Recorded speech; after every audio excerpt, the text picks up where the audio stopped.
তোমরা মনোযোগ দিয়ে শোনো। গতকাল এমন একটা প্রশ্ন আসছে আমার কাছে, আমি তালাক সম্পর্কে কথাটা মনোযোগ দিয়ে শুনবেন। এখানে অবিবাহিত কারা আছো? হাত তোলো তো। অবিবাহিত কারা আছো?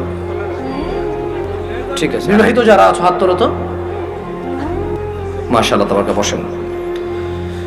তো আমি তেমন কখনো ব্যক্তিগত বিষয়ে তেমন বলি না মাহফিলে, এটা আপনারা অনেকে হয়তো জানেন যারা আমাকে চেনেন।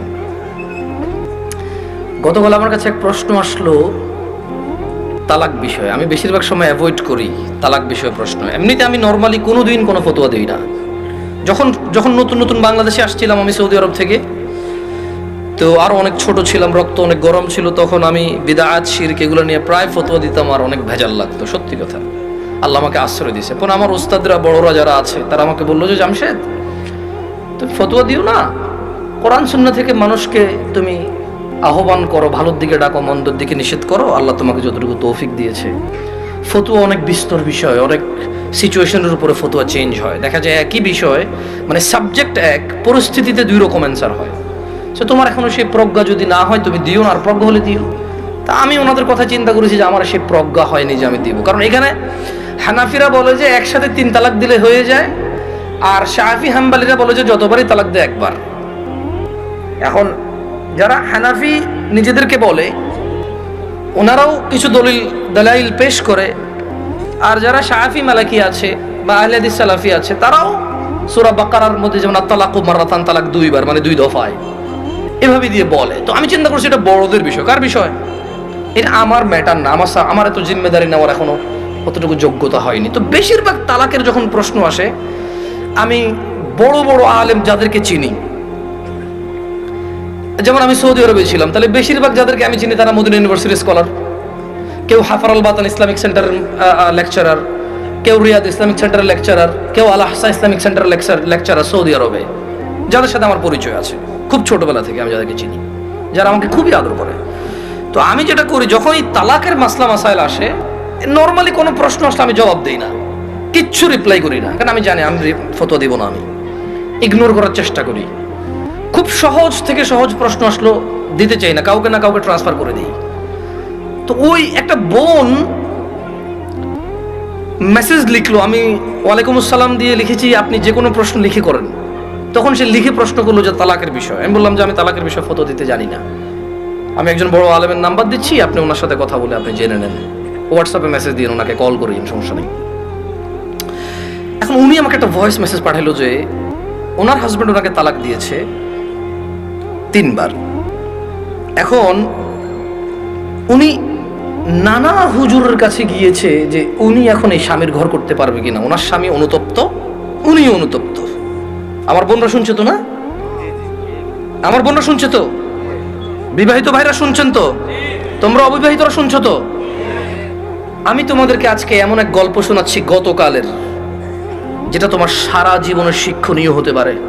আর আজকের দিনে আমি বিলিভ করি, যদি আমি এরপর আর একটা বক্তব্য না দিই, একটা হাদিস, একটা আয়াত না বলে, যদি ওয়া আখিরু দাওয়ানা আলহামদুলিল্লাহি রাব্বিল আলামিন বলে চলে যাই, আমার এখানে আসা সার্থক। যদি তোমরা বুঝতে পারো আমার কথা, তোমরা মনোযোগ দিয়ে শোনো।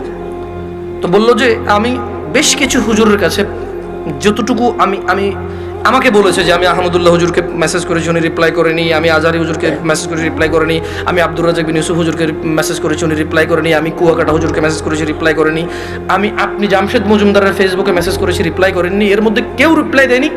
আপনি আমাকে ওয়ালাইকুম আসসালাম রিপ্লাই দিয়েছেন হোয়াটসঅ্যাপে মেসেজ দেওয়াতে। আমাকে একজন হুজুর বলল আমি আমার স্বামীর সাথে থাকতে পারবো একটা হারাম কাজের মাধ্যমে। কি কাজের মাধ্যমে? হারাম কাজের মাধ্যমে। আমি চিন্তা করলাম, হুজুর যদি বলে হারাম কাজের মাধ্যমে থাকতে পারে, তাহলে হুজুর নিজে তো এটাকে হারাম বলছে, জিনিসটা কি?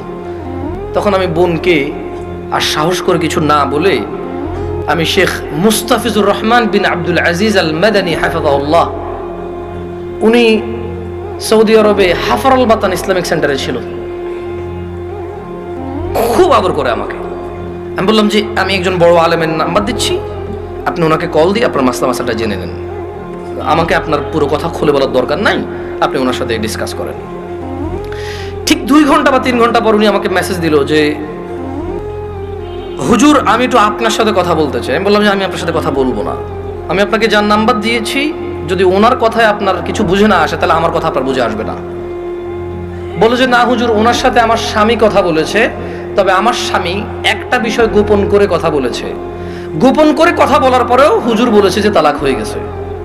কিন্তু এখন আমার স্বামী হাফেজে কোরআন, আলেম পাস, আমার স্বামী বলছে তালাক হয় নাই।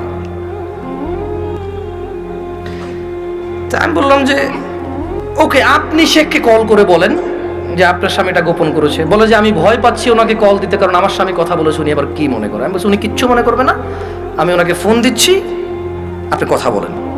ভদ্রমহিলা কথা বলবে না। তখন জোহরের টাইমের সময় হয়েছে, আমি ফোন দিলাম। এবার মানে আমার একটু মেজাজ খারাপ হয়েছে। কি খারাপ হয়েছে? মেজাজ খারাপ হয়েছে। ওই ভদ্রমহিলা আমাকে বারবার বলতে চেষ্টা করতেছে যে আমার একটা বাচ্চা আছে, যদি এখন আমরা স্বামী স্ত্রী আলাদা হয়ে যাই আমার বাচ্চাটার কি হবে? কনসার্ন কোথায়? বাচ্চা। আমি কল করলাম, কল করে বললাম আপনি তালাক হয়েছেন বা হন নাই, আমি কি এরকম কিছু বলছি? বলে যান না।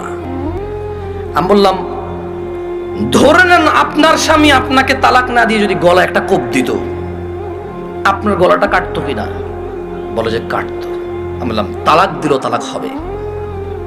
এবারে হুঁশে দিছে না বেহুঁশে দিছে, রাগ করে দিছে না আদর করে দিছে, মজা করে দিছে নাকি দুষ্টামি করে দিছে, এইটা ম্যাটার না। আপনার স্বামী যদি আপনাকে 5 তলা বিল্ডিং থেকে রাগ করে অথবা রাগ না করে হাসি মুখে অথবা দুষ্টামি করে যদি আপনাকে ধাক্কা দিত, আপনি কি পড়তেন 5 তলা থেকে? বলে যে পড়তাম। তাহলে আপনার কেন মনে হচ্ছে না যে আপনার স্বামী আপনাকে রাগের মাথায় তালাক দিলে হবে না?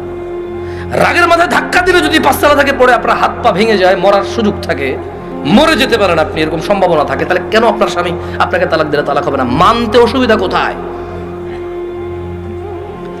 যে আল্লাহ আপনার এই স্বামীকে কবুল বলার পরে ওর সাথে থাকা বৈধ করেছে, সে আল্লাহই তো 3 তালাক পরিপূর্ণ হয়ে গেলে থাকাটা অবৈধ করেছে। যিনি আপনাকে এর সঙ্গ দেওয়ার জন্য বৈধ করেছে, আপনি মেনেছেন সেটা।